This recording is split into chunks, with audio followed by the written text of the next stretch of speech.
Hello, and welcome to episode 46 of Flesh and Pod. My name is Abby, and I'm your host. With me, as always, are Logan and Jordan. Logan, what did you do in Flesh and Blood this week?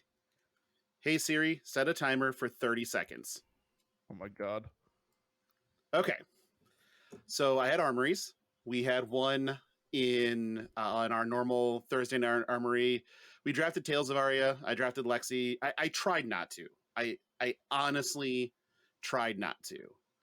But I opened a Duskblade. And I'm like, okay, I'll play some Runeblade. I took Autumn's Touch, like a blue and a red, and I'm like, okay, we're well on the way. And then not a single fucking Runeblade card after that. Ladies and gentlemen, we hit the algorithm. So I kind of had to pivot, and everybody just is like, they're just like, oh, you're playing Lexi anyway. And I'm like, I tried not to. Like, honest to God, tried not to. But whatever, 3-0'd. And 3-0 in a 6-person pod and still wind up in second because of how pairings ended up shaking out. So the two undefeateds didn't play each other. No fun. So, and then however the breakers work in LSS and in Gem, if it's random, then Dagon is always going to wind up over me. So that's what happened. Sure. Then last night at our normal Saturday armory, it was Blitz. I was just, okay, I don't feel like trying to build anything else. So I'm just going to rep Kasai, and then went out and did Kasai things.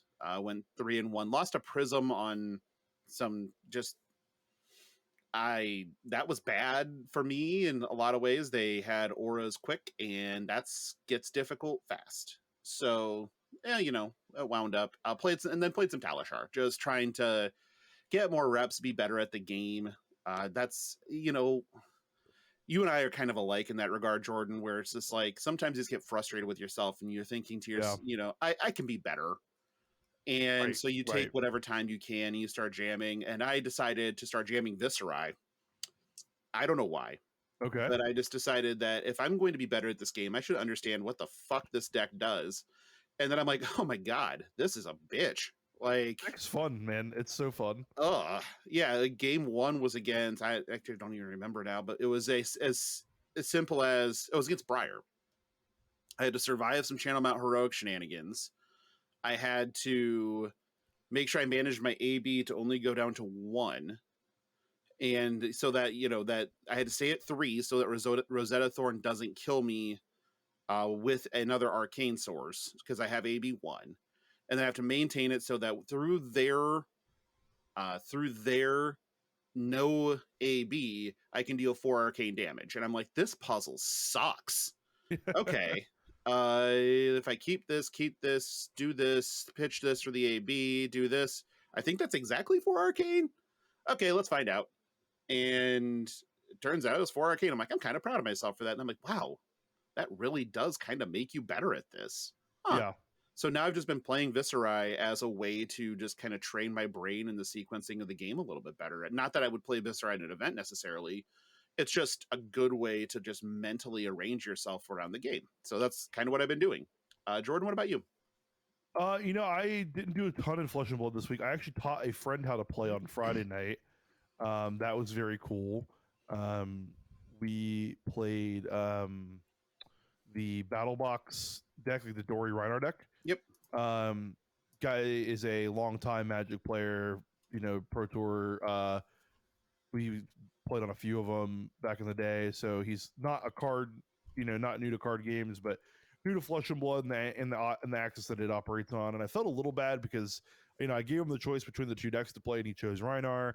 And like Rhinar is very much like monkey see, monkey do with that particular deck, right? Like, I have Big Thing, I attack with Big Thing, right? Bunga bunga. Yeah, and so I felt a little weird because I know that he was probably looking for a little bit more depth in how the game was going to play out. But I do think for he'd only watched the professor's learn to play video. Mm-hmm. So I think that coming into that, it was a good, hey, here's how this works in practice, right? So I definitely think it was worth his time.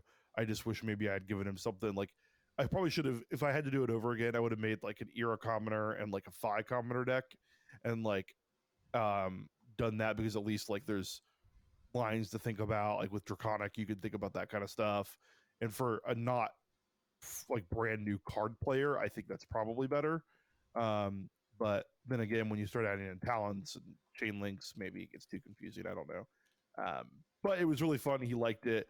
He is one of the people that are fed up with the pro Magic play money grab. system. Yeah. Yeah, well, mostly just like the competitive play The lack structure. of So it, he's qualified for the RCQ, or he's qualified for DreamHack RC. for Yeah, he's DreamHack, qualified for yeah. DreamHack, and he's like, yeah, basically after that, I'm probably just done. And I mean, this is a guy that's dedicated a large swath of his life to Magic the Gathering, you know. So definitely sad in that regard to see like the hardest core, most devoted people go away. But can I slide something in really quick? I mean, course. I didn't mean it like that, but that's next weekend, or this coming weekend, I guess, when this plays. So, and again, with the innuendo, take it how you need. At any rate, Jordan and I, we're gonna break a bed, and so I had the professor on mute on Twitter for probably the last 3 years. I just don't really enjoy his content, and it gets a lot of retweets and a lot of things like that. And I'm just like, this isn't for me, so I'm just going to mute it so I don't have to see it. Mm-hmm. Don't have him blocked or anything crazy like that. Like, I don't mind the human being. It's just didn't enjoy what they're doing. Then like I saw people like this content's unavailable or whatever, and it was a bunch of retweets from fab people, and I'm like, what is happening here? And so I just click into it, and I'm like, oh, that's a professor video, and it had a clickbaity title. So I clicked it. And I watched the video and I went, shit. All right, unmute the professor. Fine, you got me. Like what that video has already done for Flesh and Blood is pretty extraordinary. There's a lot of people that have come out of the woodwork to tell them, to say, maybe I should give this game a try. It gave it this new layer of validity in a way. And it really showed that, hey, this game's doing things for real that you need to pay attention to and send it out to a massive audience. Yeah. So from what he's, go watch the video. We'll link in the show notes, but I can't agree with what he said more. And it's well worth it as a fab player, and it's well worth it to share with your other card gaming friends that you think may be interested in playing Flesh and Blood. Please exclude, if you can, the more toxic elements. But it's quite well done. It's quite well thought out. It's not very long, but it says the key points that I think that everybody kind of wants to hear to lend a legitimacy to the game. So please, take a look, see what you think, see if you agree. But it was good enough and it felt strong enough that I unmuted somebody that I had muted on Twitter for 3 years. Sure. I'll have to check that out. I haven't watched it yet. I saw the clickbaity title, and I know that he likes the game, so I didn't think that the clickbaity title is something like, because this isn't a spoiler, it's like Fab will be dead in 3 years or something. No, Flesh and Blood has 2 years left. Is the name of the title. Is the title of the video. Yep. So yeah, it's very clickbaity, but I know that he doesn't feel that way, so I didn't immediately think to watch it. I was in a mood to hate watch, and I knew that wouldn't be a hate watch. So sometimes you just want to be mad, and if it won't make you mad, you skip it. But so you just watched F1 instead. Yeah. Okay. Yeah. Thank God they're off this week. God, Ferrari can't disappoint me. What is that? It's a Diet Pepsi. Confused. Yeah, he's not drinking. It's 9 in the morning where he's at. It's not. Well, okay, that's never been a problem before. One, it's 9 in the morning where I'm at. 2, I was at an open bar wedding on Friday, and we gambled a little bit on how things work with consumption. And I walked right up to the line of too far, and then smoked a giant cigar to pump myself full of nicotine to wake myself back up because nobody had anything else. And that got me exactly where I needed to be, to just be sober and good and fine and can get home no problem. But I didn't stop and remember that will devastate me for the next day at least, because my body's like, hey, it would be cool? More of that nicotine stuff. And I'm just like, but no, I don't wanna. It's got what Well, plants crave. Yeah. yeah, right, as electrolytes. And so I just like, no, that's not happening. It's like, oh, well, if that's the case, we're just going to make you feel like dog shit. I'm like, I deserve that. No real hangover symptoms, no feeling sick, no feeling, headaches just of elves with hammers banging in your temples. But it was the whole, I could sleep for 14 hours right now and that would be fine by me. And I taste nothing but cigar right now. Terrific. So I am still on the mend from that, and it is a 0 beer show today at 9 in the morning. If we would record it at like 7 at night, we'll be back on the wagon, but or off the wagon. I don't know how the wagon works. I think when you're off the wagon, you're drinking, right? So That'd be hopping off the wagon. Okay, right cool. now you're taking the ride. Yeah. Yeah, I am. Yeah. Yes, I am. I am currently heading towards Oregon. Yeah. But with the Brawl coming up, I'll probably play some Talishar this week just to kind of get reps. I can't say that I've tested or deserve to do well or anything. I still haven't decided what events I'm playing at the Brawl, whether I'm going to play the main or so for Saturday, because Sunday I'm playing the team event with you and Dagan. But for Saturday, I don't know what I'm going to do just yet. But yeah, I'm pretty excited. That was it for me though. Abby, what did your Flesh and Blood week look like?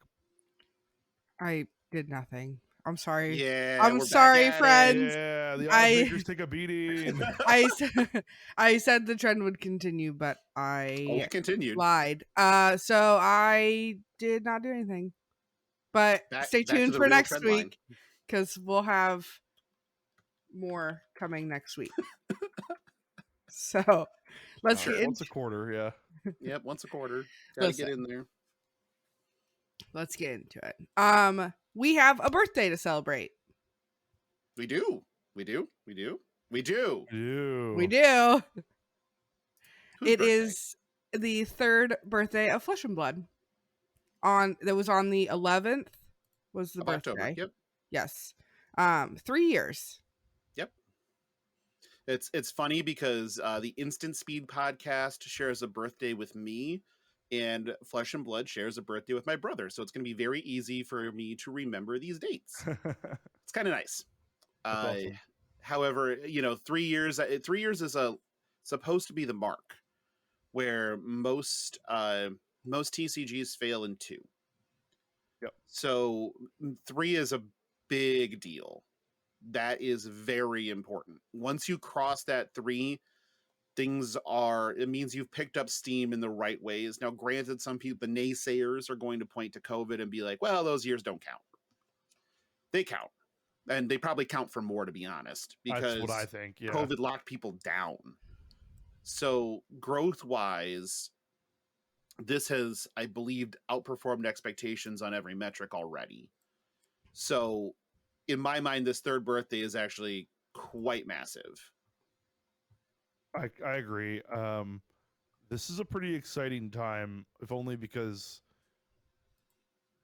I honest to God, when I started playing Flesh and Blood, I didn't think we'd be here. I did not think we would get to 3 years. Like, we're about a little more than a year into when Abby and I started playing. I think it was the Halloween party that I was at yesterday was the Halloween party that I left the Calling Cincinnati, Logan, where we developed the idea of Flesh and Pod. Yep. That was the same party. So we're a little more than a year from when we started playing. And what's that? We're technically like a year into Flesh and Pod at that point. We're getting very close. For episode wise, yes, but I mean just like the idea. Mm-hmm. Yeah. Oh, yes. Yeah. I can look this up probably. I have the 1 year anniversary of our first episode is December 7th. So yes. However, our first messages in Discord for starting this were, great radio again. Yeah, we're before that because we set up everything in Discord like well ahead of time. Oh yeah, for sure. So if we're looking at segment ideas and stuff like that, 10/29/21.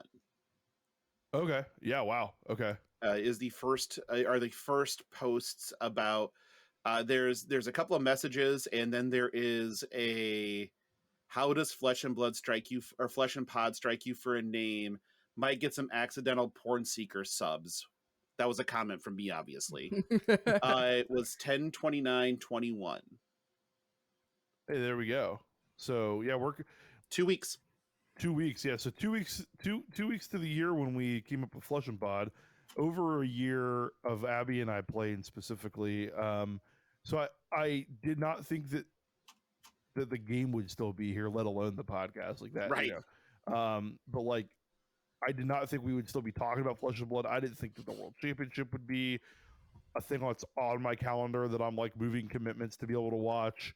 But here's what's funny: ever since those things, like ever since we started playing, I never thought that I wouldn't make it to the next thing. I just never thought it would make it a year either. Right. Kind of this like paradox of like, yeah, the first Pro Tour will happen, but then like the second one won't. But after the first one, it's like, well, the second one will, but Worlds won't.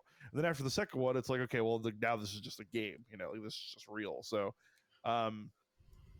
yeah, I don't know. It's very interesting to think about because like, this game's basically just here now, and yeah, I don't see a reason why it would stop.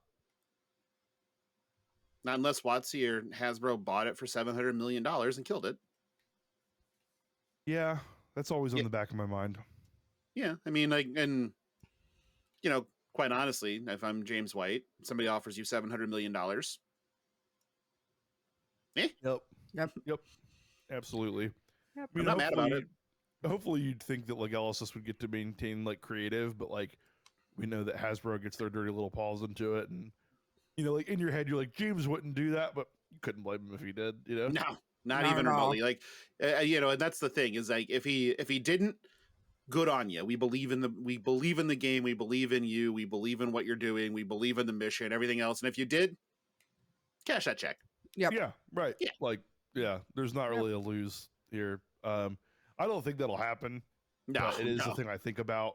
I think Hasbro would sooner just compete than buy out at this stage. Just actively not competing though. Well, dude, Magic prints money. That's what's crazy. It does. That's what's absolutely nuts. Is everyone in our circle, Magic players included, are like, yeah, Magic's trash. I'm not buying any more cards.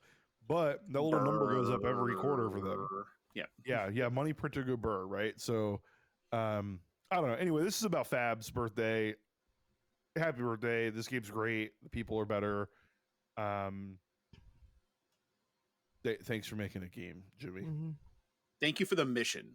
Like, thank you for focusing on what you focus on. That's so important to the way the community is built that it's hard to even put into words how that has worked out, because in theory, when you talk about gamers and common languages, there are none. Everybody has their own thing and they're out for themselves in different ways. And that's just how people play games for the most part.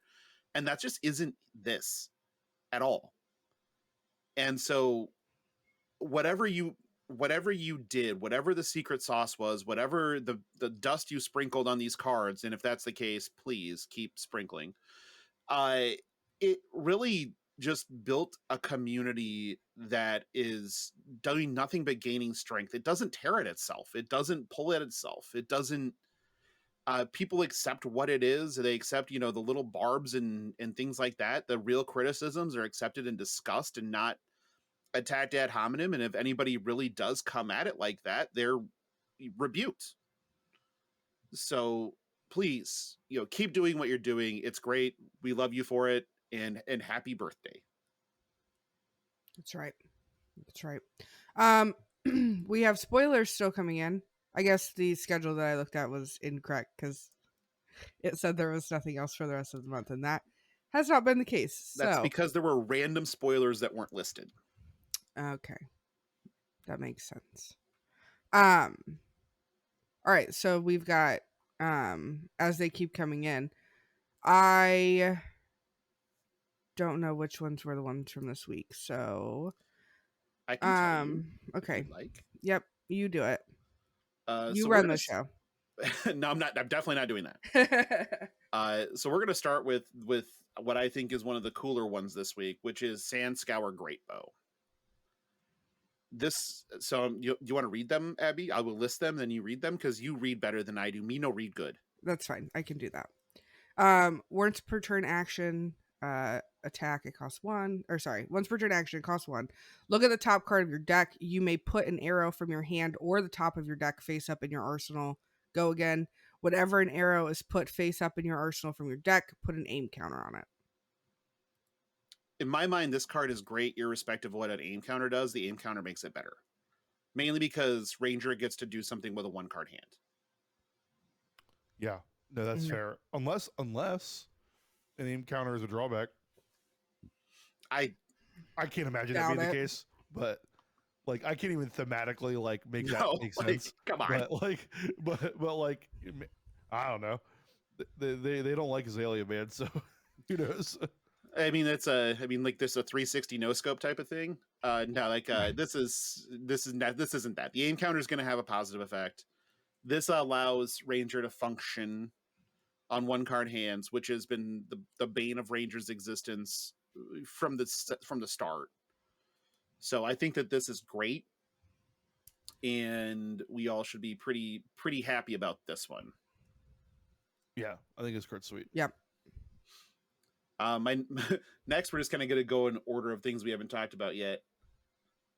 Rock. All right, this is a brute weapon. It's 2-handed attacks for 7. Once per turn action, pay 3 attack. Activate rock only if you have no cards in hand. Damage that would be dealt by rock can't be prevented. Can't Oasis Respite or rock. The fact that this is just also a Billy Madison reference is quite amazing. Is it? Yes, because remember the spelling contest that Billy won? He spelled rock R-O-K. Oh, sure. R-O-C-K. Oh, the C is silent. So to me, this is also just a Billy Madison reference. But this is just amazing. People are just trying to figure out, how do I use rock? Yeah, that's really fun. That's going to be really fun to think about. It's great. Yeah. Man, rock. I love rock. Just because it's rock. Yeah. Like, throw a rock at your opponent? Like, hell yeah. Just yeet. Yeah, exactly. Taste this rock. I kind of wish that the rocks were one-handed, but this is a big rock, so it requires 2. I get it. Yeah, it's 7 damage for 3. It's a heavy rock. Yes, it is. Abby, we're going to do the next 2 together because they kind of matter together. Seasoned Savior and Reinforced Steel. All right, so Seasoned Savior is a Guardian offhand equipment. When you equip it, put 2 -1 counters on it, and it is battle worn. Blocks base block is for 3, and then Reinforced Steel is a Guardian action. It's spoiled as a red, assuming that there will also be a yellow and a blue. It costs 2. Remove a -1 counter from a Guardian offhand you control with 3 or less base block. So you break the shield and then you fix it. Yeah, you just reinforce it. Yeah. My Season Savior is kind of cool. I think that this card will. I'm glad this card is not in a draft set, but because I think that this thing would be ludicrous. You know, you just would reinforce steel blocking over and over and over again. It would just get kind of annoying. But I think it's kind of a cool card for Guardian to work with. Reinforced steel is a goddamn problem because Stalagmite keeps blocking over and over and over. It's a lot of frostbites. Not love. Go ahead. Sorry. Then obviously assuming that this is in rainbow, which we don't know for sure, but if it is in rainbow, then it's a blue that blocks for 3 in Guardian too. Yeah, well, the blue that blocks for 3, I think, is the one that we'll see a ton of play of. Maybe you see the yellows because like Stalagmite is a 2 or less is a 2 base. I don't know if I think we see the red one played too much just because like the 3 base thing. No, the yellow's the one I think we'll see the most play. Yeah, yellow and the blue. I think we'll see. But Only the blue, if only because there's a blue that blocks for 3. But then again, it doesn't have text, so right, and then the yellow because it just keeps blocking stalagmite. right, it does the stalagmite thing. Right. And you just get to like if it's pitch to reinforce and then pitch to hammer off of a 3-card hand or whatever, or an arsenal plus a 2-card hand. That's just good enough. Sure, definitely So agree. I think that's pretty good. The next one is something that I don't think is very good, and that's Blazing Yoroi. While Blazing Yoroi is defending on Chainlink 4 or higher, it has +4 defense, and it has Blade Break, and it is a ninja equipment chest. I don't know what this card does. It blocks Lava Burst. That's about it. Like in your ninja mirror, you have this thing. I don't know. Mm-hmm. Yeah, like you said, I don't think it's very good. I think it's a neat idea. It would be really cool if it wasn't in ninja. Right. If it was generic, like, it actually Yeah. might matter. Yeah, like hey, this is a useful sideboard card against a lot of things, but And maybe we'll see things coming up that make chain links on other decks matter a ton. yeah. But right now, the only real decks that care about chain links are ninja. Yeah. And I almost kind of hope we don't have that because I like I like the class identity, right? Like I like that ninja's different. So interesting anyway. An anti-ninja card just kind of Yeah, it's just kind of all right, this exists.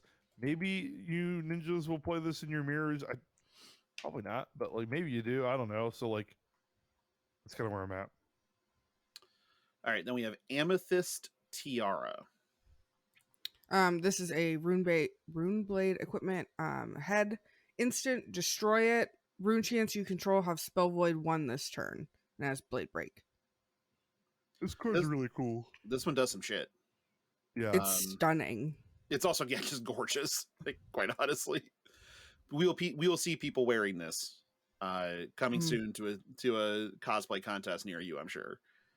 But the way that the layering on this works, where you can block on a chain and still destroy it with your rune chance, or even funnier, like if wizard just doesn't doesn't respond correctly, you can have the attack triggers for all your rune chants go off, and then when they try to do stuff, you can give them spell void, and your rune chants will still deal the damage even though they're gone, because destroying the rune chant isn't part of the effect that deals damage. Yeah. It's just kind of a neat little tricksy piece of equipment that I think helps. It does make me really concerned because one, they think that there's going to be printing stuff that they think we need spell void on all rune chants, which I saw you post that in Discord. I don't know if I necessarily think that is the case, or I'm hoping maybe this is just a big copium thing for me, and that like I just think that maybe in a supplemental set sometimes you have to design some things and explore design space, and this is an evolution of that. That's what I'm hoping. That this is just, hey, what if we could give Rune Chance Spell Void? How would we do that? Okay, we would do it like this, and like there's not any motive now. Very strong chance in a supplemental set where Wizard will get cards. We see something that makes us go shit. I'm glad we have this, but I hope that that's not the case and that this is just design space exploration. Yeah. Sap. I don't think we went over Sap yet. I don't think so. All right. So Sap. There's a red, a blue, and a yellow. The red costs 0. It's deal 3 arcane damage to target hero. Surge. If this deals more than 3 damage to a hero, you may remove an energy counter from a permanent they control, and it blocks for 3. Yeah, that's a lot. A lot. Especially since, well, I think the things that use energy counters right now, the only thing I can think of is Tunic. Yeah.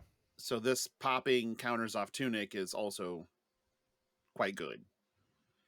But a 0 for 3 is also just quite good. We only have the promo art for this, and the promo. Well, no, maybe we had the other one too. I don't remember. But the promo art is dope. So yes, it really is. That's gonna look so good in foil. I wonder how, if only Tunic has the energy counter. I could see this being too niche to play, if only because like Tunic isn't as ubiquitous as it used to be. In the chess slot for a lot of classes have their own class equipment and all that kind of stuff. But like you said, the rate physically is fine, right? So like, yeah, it's an acceptable rate. It blocks for 3, like you said. Like, so I don't know. I think this card will see play for sure. You'll just sometimes get value out of the thing or not. Its floor is very good. Yes, yeah, that's a good way to say it. The breaking news one was water glow lanterns. Yeah. You had some feelings about this one. Yeah. I don't have that one. Map. Or no, it's in the middle. It's like the images that just came in bad. I can read it if you want me to. Yes, please. I don't see it. Water glow lanterns it is a 0-cost illusionist action. You reveal the top card of your deck. If it's red, create a spectral shield token. Go again. And then there's a yellow, which is reveal the top card of your deck. If it's yellow, create one. And there's a blue. Oh, sure. Reveal a blue. So this is kind of terrifying to me. Because spectral shields, I was happy to see them gone. And not really playable with the cards that made spectral shields in Dromai for the most part. But like, this is a 0 red with go again that also just makes a shield for nothing that can turn on all your attacks. And that, it seems good enough to me. Now it does block for 2, which probably does matter. But I'm not excited for spectral shields to be back around. Those are just annoying as shit. Now I'm glad they clarified the rules around them a little bit, but they are quite a nuisance, and I'm not excited for them to exist again. Yeah, I don't enjoy playing against them. I don't think most people do. So kind of re-entering this design space is annoying. Because of what we know about the timelines of how card games are developed, could you imagine if Illusionists had access to this card? Like, if Prism had access to this Prism card? had access to this yellow. Like, they made this set with that in mind, that Prism That's might true. have access to this, So, like, damn. Yeah, just a card that they just get to make a shield off of. Effectively, it's the same as, and also pitches for 2 in yellow to give all your shit go again. Like, I'm glad that Prism's gone with this, but yeah. I mean, at least we know Prism would have been gone after this. Right. Yeah. If Prism didn't get over the hill, this would have done it. Sure. That's funny. We're going to move to Quicksilver Dagger. This is a fun one. Quicksilver Dagger. There it is. Very bottom. Yep. Oh, maybe. There we go. Okay, it is a warrior weapon. It's a dagger. It's one-handed. Once per turn action, pay 1 attack. If another weapon you control has gained go again this turn, Quicksilver Dagger has go again. And it attacks for 1. Hey, it's a warrior Kodachi boy. Yeah, it's warrior Kodachi. Yeah. It's quite. I'm interested where the payoffs are. Because this is, I mean, it doesn't replace Centauri Saber in anything that would really build Saber go agains. Granted, it is something that where you can give Dagger 1 the go again, so Dagger 2 has go again, and then you get to do a thing. Literally, the Ira play pattern, right? So you can play attack, action, warrior. This is also probably just kind of good with the Emperor, is my guess. So, sure, it's probably built into that because it's red, do the thing, red, do the thing, right? Yep. And that seems pretty good. Like, again, I'm just kind of interested. It's a cool little piece of equipment. We'll see if it ever does anything. Who knows? Yeah, it's just here, right? This is one of those ones that it might be a pet card for people. It might be busted. We'll just have to see how it goes, and I think it's too early to tell. And spoiler season's trash. we know how you feel. I'll say it every quarter for the rest of this podcast's life. Great. Good Lord. It's all we've ever So, wanted. Then the last one, and this one's the most interesting, is Predatory Streak. So it is a ninja action. There is the red was spoiled, but it is speculated that there will be a yellow and a blue. Cost is 0. It is create 3 crouching tigers in your banish zone. You may play them this turn. Go again. What the fuck's a crouching tiger? Yeah, this is like very much a digital mechanic that they're trying to implement in paper, and we're gonna see how that works. You know, well, crouching tiger has to be a token then, right? Yes, if only because like, yeah, like I think it would have to be, right? I don't see it as to being functionally too different than Ash, honestly, and they made Ash work pretty well. So I think of it more. It'll be more like an Ash version of like Phoenix Flame. Yeah. Yep. Okay, is that what you mean? Okay. Yep. Okay. Like it won't have like a component that needs turned into something else. It'll just be this cheap, like silly attack that like it doesn't go to the graveyard. It doesn't. Right. Yeah. Right. It won't be a card. You know. So it probably won't trigger Mask of Momentum. Would be my guess. Right. It counts as a link, but isn't a card. Right. Right. So, and my guess is the card will be Hidden Dragon, and that will have an impact off of the Crouching Tigers you play, because we will riot in the streets if you have a Crouching Tiger and there's no Hidden Dragon. I was going to ask how many Crouching Tigers it took to make a Hidden Dragon, so thank you for that. Yeah, my guess is Hidden Dragon is a card, and creating Crouching Tigers has an impact, or playing Crouching Tigers has an impact to what Hidden Dragon does. But my Crouching Tigers, I mean, I'm guessing that they're similar to a Phoenix Flame. They might be 0 for 0. With some kind of mechanic that builds that gives them a +1 if they're chain link X or higher or whatever. They'll probably play more into that. Or if you've played a Draconic action. I mean, yeah, these aren't Draconic though. These are just ninja actions. So my guess is that they are chain link based. Yeah. And here's my question: do you think that Crouching Tigers will have a cost? That's a good question. I don't know. Part of me says no, and that there'll be like an attack for 1 where it gets +1 if it's X or higher on the chain link, and it'll just be free. Maybe they don't natively have Go again. That would suck. Yeah, that would be very fun. So, I don't know. I think they have to have a cost, because 3 free Kodachi swings for 0. Yeah. No, I agree. That makes sense. My thought process on it is probably that they get their cost reduced by number of chain links. Okay. And not power increased by number of chain links.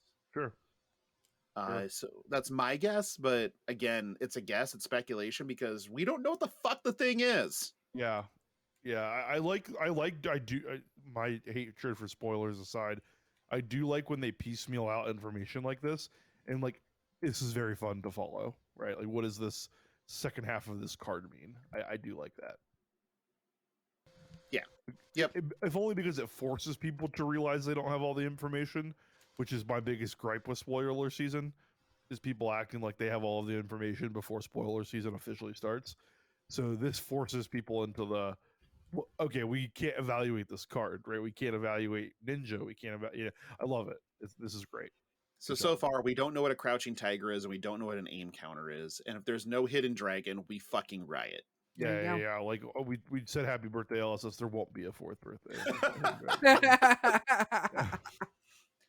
Thank you to our patrons for giving us eventually enough money to fly to New Zealand to air our grievances in person. Yeah, exactly.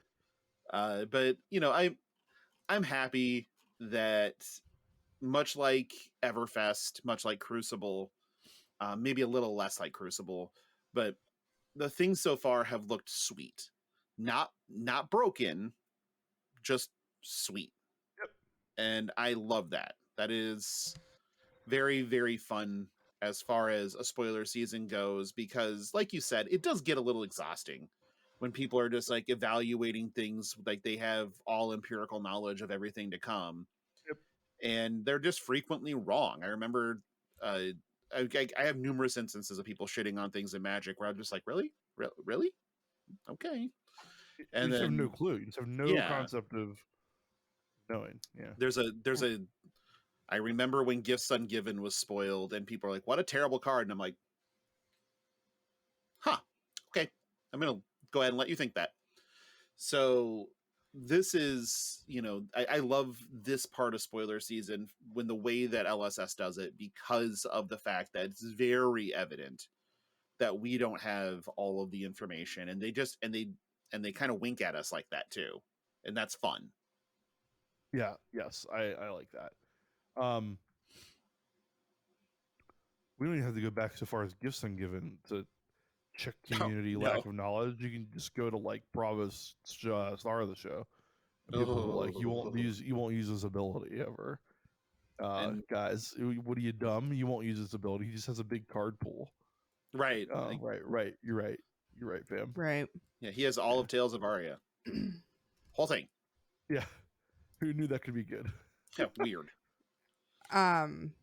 Goliath Gauntlet has officially started. So we have so the first set was Bender versus Rogers and Kroot versus Dale. Matt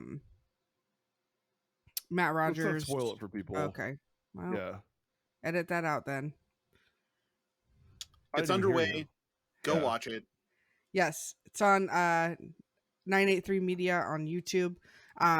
We have 2 out. There is currently one set to come out at 11 o'clock, so like almost now. So they will continue to be coming out. Watch them, follow along with the tournament. If you haven't seen any spoilers yet, fill out your own bracket. Yeah, I will say that bracket wise, I feel like I'm doing okay. I did not watch yesterday's. Yeah. Okay. So I through the first night. I was 1-1 going into day 2. So yep, I was also 1-1 going into day 2. So, and I feel good. So good. Yeah, no. If you've done a bracket, share it with us on Twitter or in our Discord. We like that kind of stuff. We did the bracketology show. That was very, very fun to do. Go watch that too. Honestly, it was very really fun piece of content. We hammed it up. I'm never going to apologize for the things I say, but I definitely was taking some shots at people. Just because that was the role it looked like I was destined to play, since no one else was taking shots. So, and there's always that one asshole on a bracketology show. I mean, I called Tommy an idiot. taking shots at the players. Oh, taking shots at the people in the thing is completely reasonable, no matter what. Oh, but if you ever watch the bracketology show, there's one fucking moron who is just being shitty to like the teams and disrespecting, whatever, based on nothing. And I'm like, I saw nobody doing that. I'm like, fine, I'll be the goddamn villain. Listen, I gave out compliments, and I am now Hayden Dale's favorite person of the show. So you clearly did it wrong. I do find it weird that to start I was, because how the hell is that possible? I don't like either of the scenarios that have been presented so far. I should be nobody's favorite. I should not be anybody. Agreed. That I'm your favorite. Just switch that to Abby. It makes way more sense. Like, I agree that you shouldn't be the favorite, but I disagree that Abby should be. There's only another option. It's your bouffant. The possum. yeah, my bouffant of a hair. That was Keith took that shot at you on Tommy's show. Yeah. It was great. Yeah. I was like, oh yeah, that is a bouffant, and then I got blamed for everything. So whatever. Yes, half of those things were my fault, which is funny. So like, yeah, Logan were they? Yeah, a couple of them were, but I don't even remember. It's just like I just kept getting blamed. I'm like, and eventually I said that kind of everything's actually Logan's fault. I'm like, yes, deal. Can confirm. Yeah. No, it's funny for the bracketology stuff. I'll never apologize for the things I say in jest on the show or whatever. I didn't mean to make people feel bad, but like at the same time, like I don't know, man. Like, would you like to apologize to Kellen? No. To the extent that I actually created bad feelings, I guess, because this is like a game, but to the extent that I picked my winner and That was. I I thought don't- I thought it was a great shot. I was laughing. Like Oh yeah, yeah. I don't know. I thought it was pretty funny. I mean, But, I thought you took that shot quite well. Thank you. I actually haven't watched their match yet, so I need to go check it out. But yeah, this tournament's sweet. You should definitely do a bracket and like participate in that kind of stuff. If only because it's fun, and this is Yeah. a unique tournament that we don't get. That Magic didn't have a ton of that was well advertised or well promoted. Do you like the webcam games, or would you prefer this to have been on Talishar or TTS? That's a very good question. And here's I why think- I ask. I'll tell you why I ask. I had people over on Friday night, and I was watching the first round while they were over, and it was very difficult presentation-wise with the first game in terms of how they had their cameras angled. It looked like they were like the cameraman was standing on top of a mountain looking both ways, and it was like a little bit, people were like, "What the hell are we watching?" Yeah. And the games were good, the commentaries were good. You can't control how players use their webcams. And so I think like evening that out and going into spectator mode on TTS might be better. Yeah, so I think that if they had like the card plugin that was made for Magic eventually, where you could mouse over a card as a spectator and blow it up and see what it did, then I would say yes. Put it on Talishar, put it on TTS, however that plugin would work, and it would be better. I do see the problems with doing that, mainly because then it starts to feel like it's an LSS sanctioned thing, even though it's not. That they're rubber stamping Talishar or TTS or something along those lines, which I definitely don't think they are by any stretch of the imagination, but it starts to give that impression. Okay. And so I understand the webcam games. I do specifically wish that it was not webcam. I think that Talishar would have been a more interesting presentation. Yeah. But there's also just like the undos and stuff like that to kind of make it a little bit messier. Well, that's why I particularly like TTS, is because it does physically play like the same game. And the spectator in TTS can like do the alt hover and see, and like you get full access to perfect information as the spectator, and all that kind of stuff. So that was the only reason that I thought TTS might be a better venue. But this tournament, you're right, does have the thing that it could look like it's LSS endorsed, and that could lead. I could see where they don't want to mess with that. But it was just the food for thought. I don't think what they're doing is wrong. If anything, they should just have like a style guide for competitors and say, "Hey, your camera needs to be like a top down and turn off the autofocus." Like God. Please no, yeah. Yeah. Please just turn off the autofocus. And like actually focus it to your playmat so that whenever you move your hand, it doesn't like give me a stroke. I mean, but yeah. Otherwise, 10 out of 10 tournament. I was mostly just asking that as like as a point. Like this doesn't detract really in any way. It's funny because I had a bunch of like ingrained Magic players over, and they were like, "Man, is this what it was like to watch the Magic Pro Tours without knowing the game at all?" It's like this board just looks like nonsense and nothing's happening. I have no idea what's going on. That person's got a lower life total, but they're saying that she's winning and like blah blah blah, and it was just really funny. So, yep, it's like that. Mm-hmm. Yeah, loved it anyway. So I rambled there for a second, but 10 out of 10. Ramble on. Okay, sorry, I didn't mean that. So this time next week, we'll be at the Brawl. We will be. With Jordan and I will be with a friend of the show, Dagan White, assembling seal pools, inevitably giving me the worst of them. To listen to this. To get bodied. So I hate you both.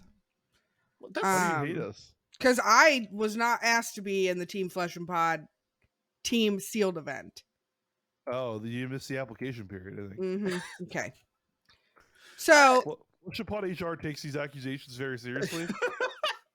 The complete box is the trash can by my bed. And my it side is of the bed. also full. So Yeah. There's a backlog. there's a backlog. It's fine. If we had not performed in the method we performed at the last event, Hold on. I wasn't invited at the last event. but there was something about that. I don't remember what it was. I genuinely think there was a No. reason. No, Yeah, you there guys was a reason. No, you guys just made a team and then I was like, and they were like, "Oh." I just don't. Uh, I feel like there was Uh, something. There was some reason about why we didn't do that. Yeah, there was something I don't different. That know. doesn't sound right. Could it be that Mhm. we had a national champion top 4 competitor that wanted to play with us, and we just said, "Hey, that sounds better." That's possible. Abby, are you gonna play with your brother and his friend on Sunday? I don't know. If so, my brother and his friend have another friend who is new to the game. And if Gotcha. he comes, they will do it. If not, maybe. Gotcha. It'll all just depend how they feel. Gotcha. Cool. Okay, but so please come. It'll be fun. yes, this is the last time you're gonna hear me give out these details. So it has been great doing it for the last 3 months? however long. It's been a while that I've been going over it. Okay, so it is this coming weekend, the 21st through the 23rd. Friday, the 21st, there is a Blitz constructed armory at Beyond the Board in Dublin, Ohio. It will be giving out a full armory kit while you're there. Of stuff. Yes, it is Blitz. It starts at 6:30. And then we have the main event on Saturday. We have the Battle Hardened. It doors open at 8. Player meeting is at 9:30. Round 1 begins at 9:35. You do need to have a deck list, so either have one ready or get there early enough to fill one out.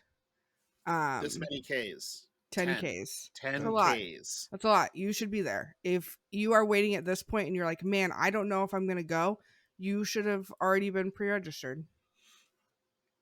I mean, You it's save money to pre-register too. Yes. $10, but by the time this show is out, the pre-registration early bird discount will have ended. Oh well, Ends on the 17th. So I have done my best. I have broadcast it far and wide and tried to remind people. So after that point, there's a couple of failings on your part. One, you don't follow Flesh and Pod on Twitter or me on Twitter. 2, you're not in our Discord. Or 3, you just don't know how to read, which is absolutely possible. I just don't know how to play this. I mean, that's fine. Dagon's done very well without being able to read. Yeah, that's right. So, maybe, that's you too. But at which point, I'm sorry for your $10. You could have used that to gamble with Jordan and I. That's right. Team Sealed is on Sunday. Doors open at 9. Player meeting is at 10. And then event round 1 is estimated to start at 11:30. Obviously, the pool put together will determine that start time. On Saturday, we have a Win a VIP Blitz event, a Win a VIP Ultimate Pit Fight event. There will be on-demand drafts, and there is a cosplay contest. And then Saturday night, there is a speakeasy party. And then there's cash for the cosplay contest. It's going to be amazing. It will be a lot of fun. There's just a lot of degens that are going to be in the room. Is Keith the first card tournament to have a cash cosplay contest? I guess that's a very unverifiable claim. Yeah, I'm not sure, but I can't really think of another one offhand. The Magic 31, they did upgrade their pricing after the Joanne Fabric gift card fiasco. Although the Joanne Fabric gift card is still on the table, but there's also money involved now too. But but that happens. This happens a week before that. Right. So theoretically, this will be, I think, possibly the first one, but I'm not sure. Again, it's very hard to verify. Here's what's crazy about the Magic thing. I know we got to get the show moving, but if they had done the money plus the Joanne Fabrics gift card thing first, that would have been actually a very thoughtful side gift. Yeah, right? And nobody would have. They would have been applauded. Right, oh wow! In addition to money, here's this neat thing that is unique to your hobby. That's pretty cool, but like, Nope. I just think it's fucking ridiculous. Because it is. Like, Yeah. You don't need real money. You need thread. you need wool. You need an abundance of wool and Oh my burlap. That's God. what you Yep. get. Anyway, Yeah. Jesus. So we hope that you're going to be there. If you are, come say hi. We'll be around all weekend. Yeah. Be there. Yep. And then next week you'll get to hear us talk about what we did, and I'll have things to say.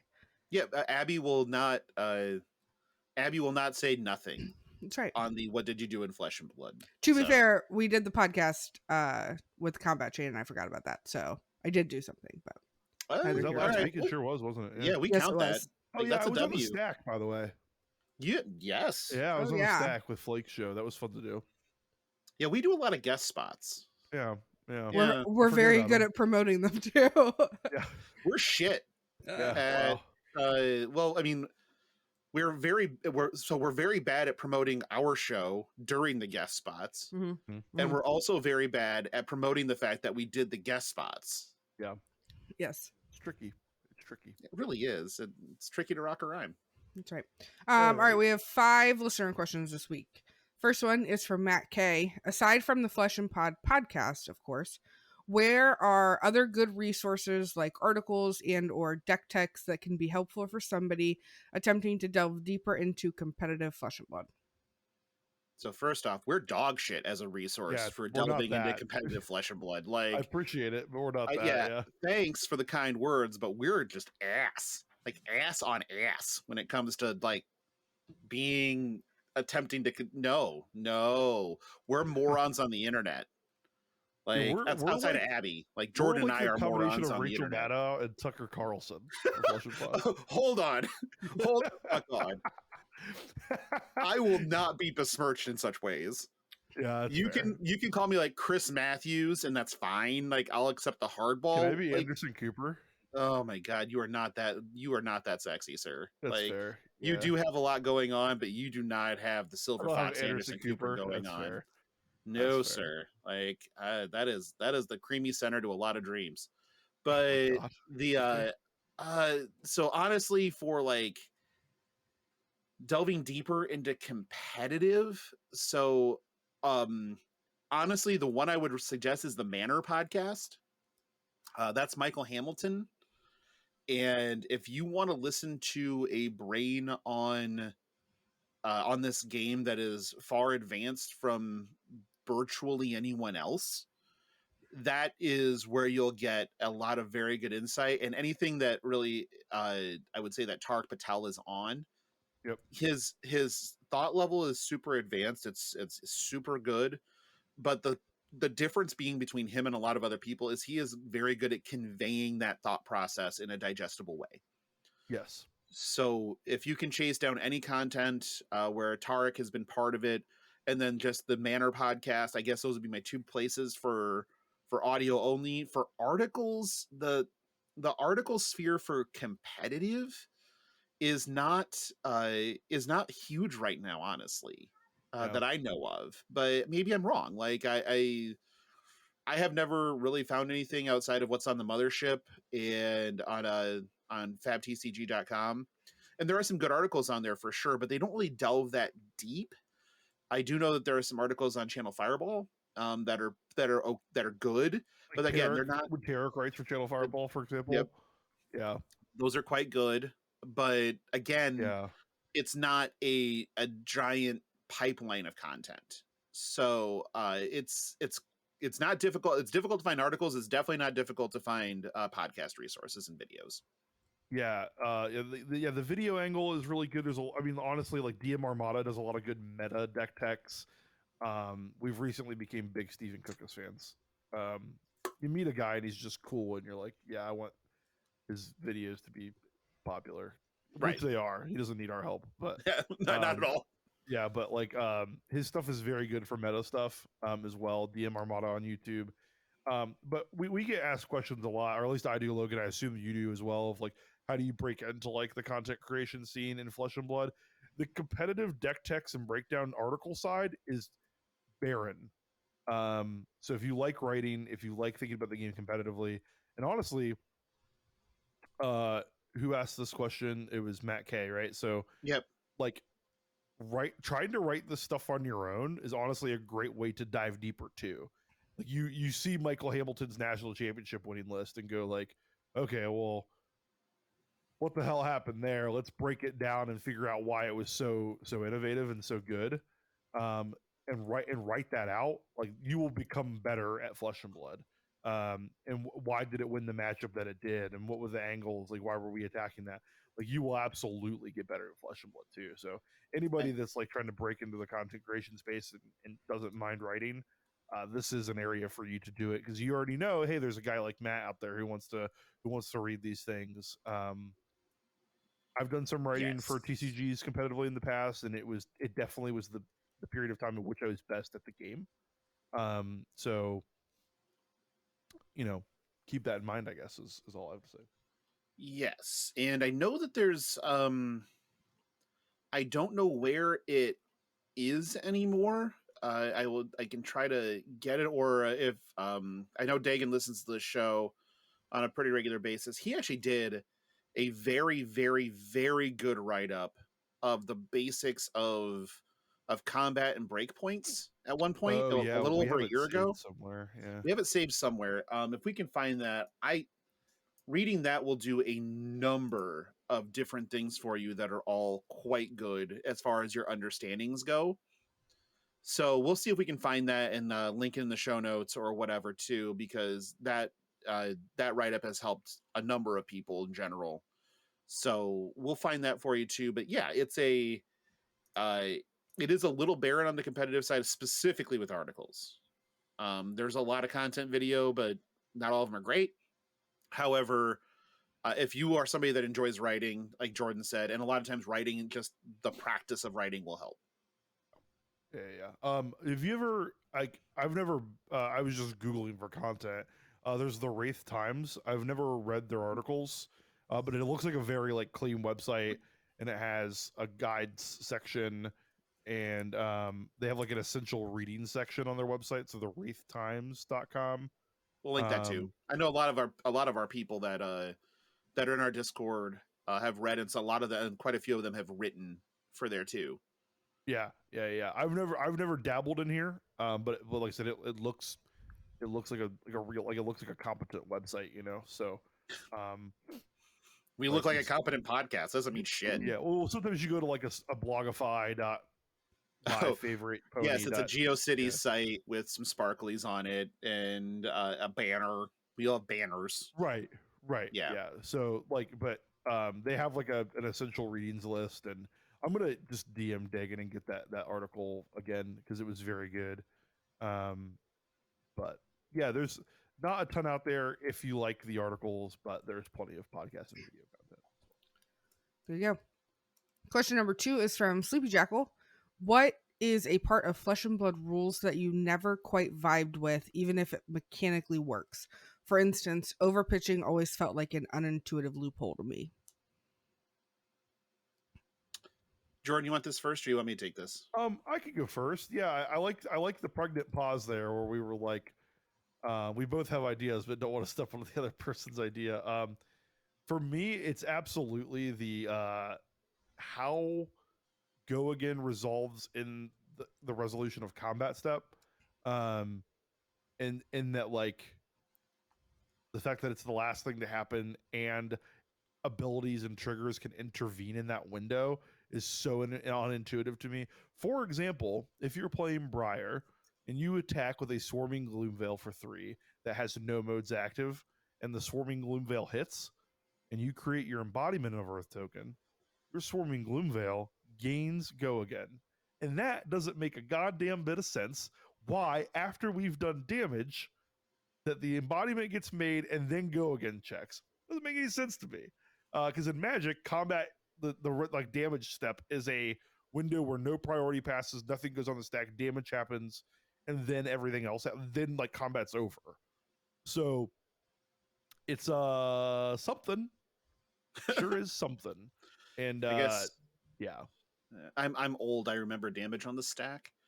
But Well, I've played those formats of Magic, where you what was like a Goblin Bombarder or whatever, you like attack damage on the stack, sack it to deal one as well, Mhm. to like a Log blocker, and Fanatic. then Yep. yeah. So like I've played Classic Magic. Is that what the format was called? Classic Magic? I don't. I mean, those were the rules in 6th edition. Right. No. So there is like a format that like people play where they play with the original rules of Magic. Was that pre-modern? I don't know. It might be called pre-modern. It had more of like a folksy name than that. But yes, I know what you're talking about. But yeah, like Magic fixed it because then it made any fucking sense. So Yeah, like, and it was a lot of there's a lot of sharky behavior around it too. yes, yeah. So sure. mine it's dominate, the entire mechanic. The biggest point of contention for me with dominate is that instance can be played from hand to quote unquote defend a dominated attack. It's just like, why? Shouldn't it be nothing can be played from hand? Why is it this thing? That doesn't okay. That's kind of why I'm like I'm kind of like overpower, even because it's like fixed dominate. Some people call it dominate, which I'm into that too. But that always kind of got me because I'm just like, what? So I can block and then also from hand Oasis Respite this thing, and that's fine. Or I guess Summerwood Shelter was another one where you could play that from hand. I was just like, but why? That doesn't. Okay, I guess. Yeah. Like that one always kind of like puzzled me because I thought that like dominate, like to me, dominate would mean one thing from hand regardless. Sure. And That isn't it doesn't. unintuitive what you're saying. Yeah, I think that tracks for me as well. So that's always the one for me. The Go Again one is definitely high on the list too, though, because really, Yeah, just it doesn't make sense how a trigger can intervene in damage resolution and then affect whatever. But like, so I can respond to my opponent's prior trigger. So can I can respond during there can be instance cast during damage resolution. Shut up, game's stupid. Yeah. This makes me so mad to think about. Abby, what about you? What rule things do you find unintuitive? So mine is also dominate, but it's so you can only use one card from your hand, but you can use every piece of equipment if you want, and you can also use a card in your arsenal. So it's like if the card doesn't automatically have it, right, you're doing something extra to get it there, and then it's like so you can only use one card from your hand, but here's 5 other cards, 6 other options that you can use. Like that just never made sense to me. Yeah, but dominate. I think what's the new mechanic that's coming out overpower. Overpower. I think Logan, you called this a fixed dominate. Fixed dominate. And I think if they had to go back in time, they would do that this way, and we wouldn't even need a new dominate. Yeah. Because of how unintuitive it feels to some of this stuff. So. Question number 3 is from May. Previously, I asked what Universe Beyond crossovers would be cool for Flesh and Blood. With Post Malone getting his own secret lair in Magic: The Gathering, what mainstream celebrity would be cool with their own hero/card promo featured around them, and what hero/card would it be? I would like the Wu-Tang Clan to have samurais. Oh my god, give me the Wu-Tang Clan. They're for the children, Wu-Tang is for the children. Yeah, we all know this. Protect your life total. Yeah, your neck, well, the same thing. And if you understand the mystery of chess boxing, you can actually play this game. So that's all you need to know. And while I'm gonna give it to you with no trivia, it's like cocaine straight from Bolivia. Like, if you know that, you can play Flesh and Blood. So I need Wu-Tang Clan samurais. You know what? I have no notes. I have no further comment. The Wu-Tang Clan, please. Also, I'll just add this little note from Brian Gottlieb, RE Post Malone. This is a banger tweet. The year is 2032. You sit down to play your first match ever on the Post Malone Pro Tour. You flip a Post Malone album. You get 3 seconds to decide who you want to face. Post, you call in the air. It comes up Post Malone. I'll pre Malone, you say. You draw your opener. No posts. I'll Malone again.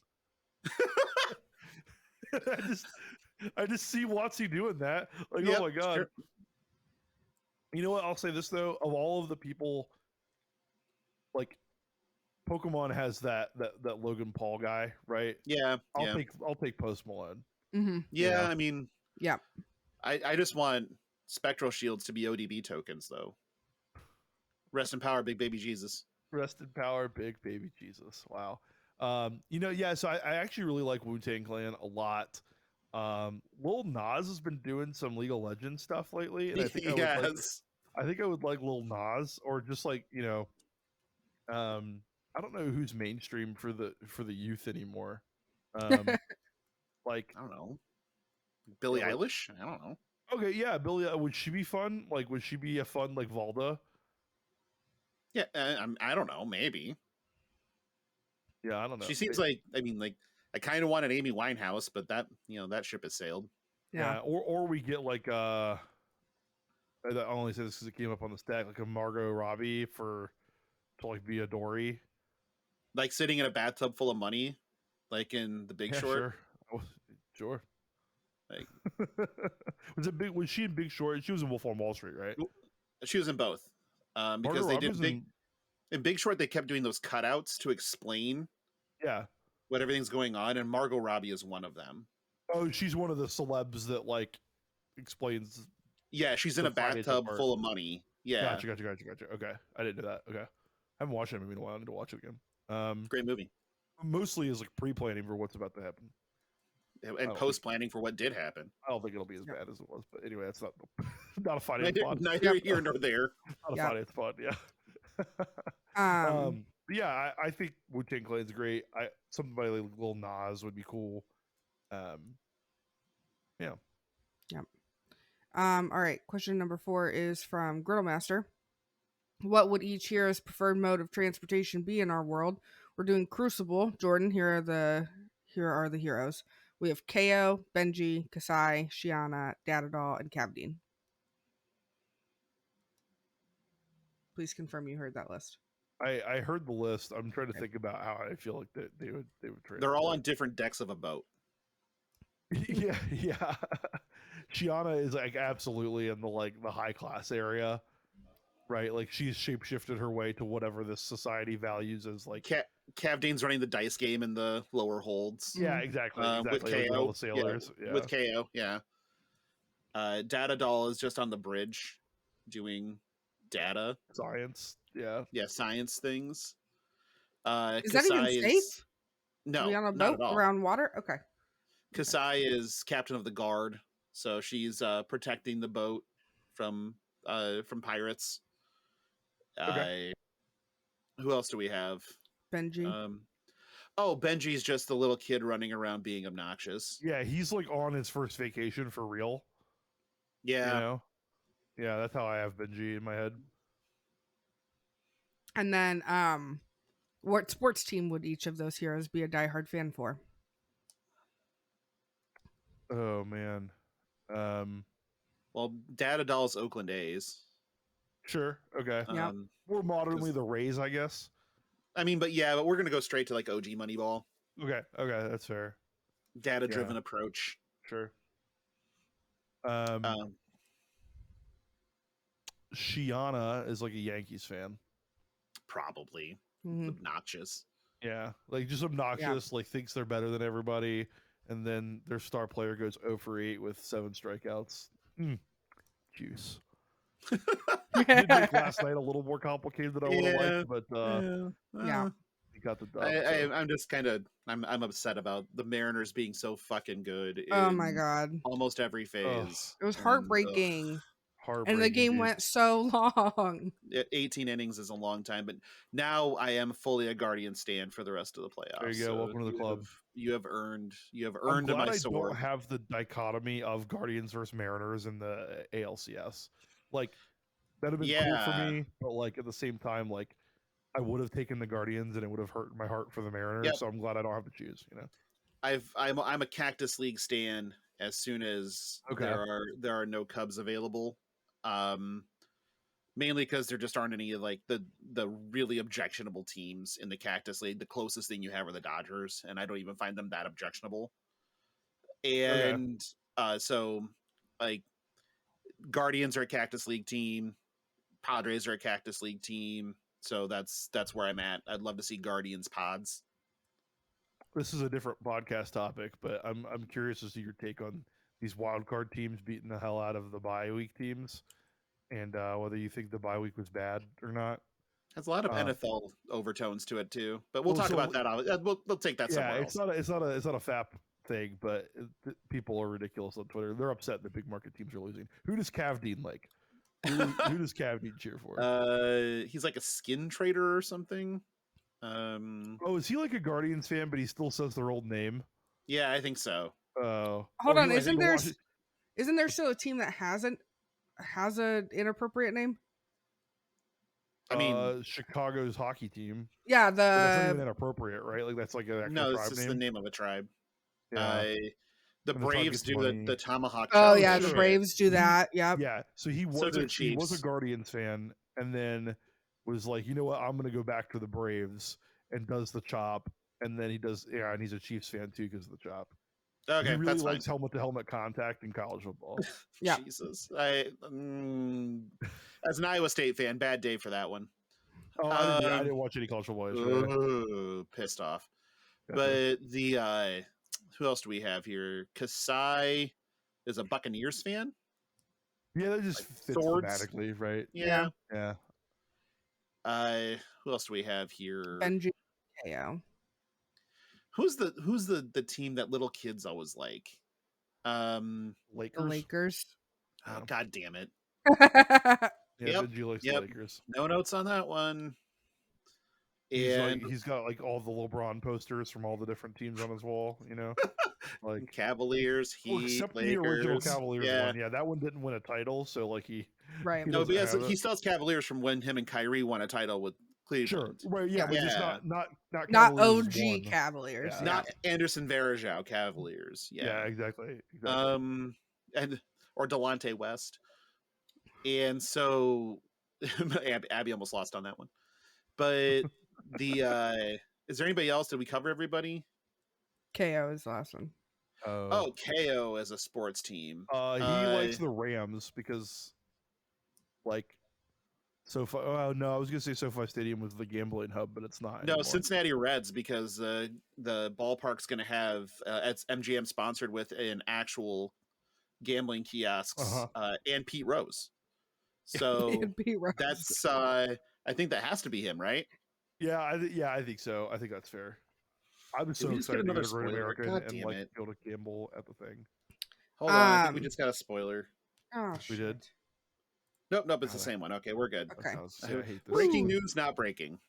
All right, so let's do our executive producer and up Patreon shout out.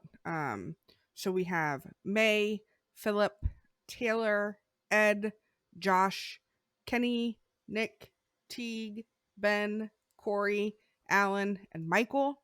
If you are interested, you can go to patreon.com/flushandpod. We have 4 tier levels, and that will break out what each of them gets.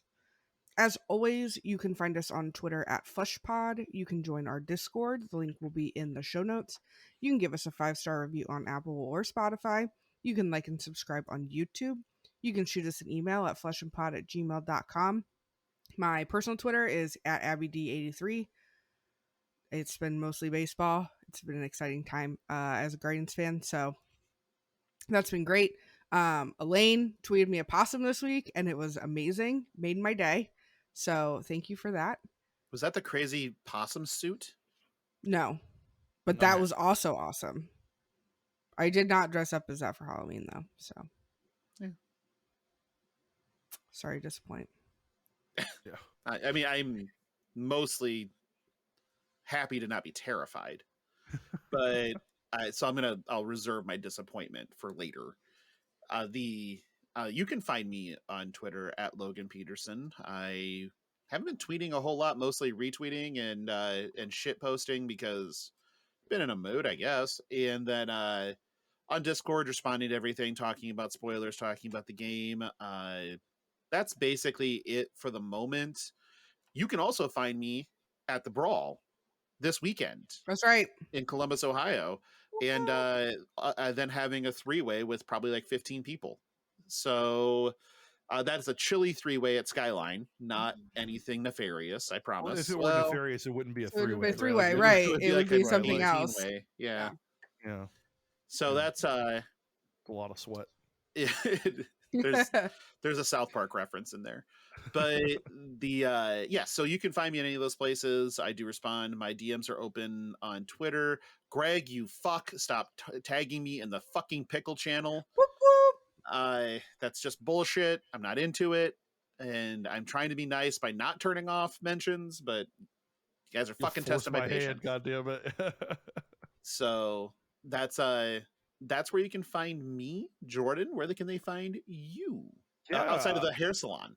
Outside of getting my bouffant done, yeah. You can find me on Twitter at I'mJerman. I am tweeting a lot of sports, a lot of Flesh and Blood. Every once in a while, some U.S. politics creep in there when I want to be mad. But again, Discord is easily probably the best place to get a hold of. Easily, probably. That sentence doesn't mean anything. That's shitty. Yeah. Easily the best place to get a hold of me is probably Discord. God fucking damn it, did it again. DM me on Discord. I don't know. I respond if we share a server. So if you're in the Flesh and Pod one, you can get a hold of me there as well. Cricket World Cup starts tonight, so that's going to be what my little life is filled with. Watching replays because the games are at like 1 a.m. So I'm not gonna be able to watch them live, which is sad. But I'll also be at the Brawl.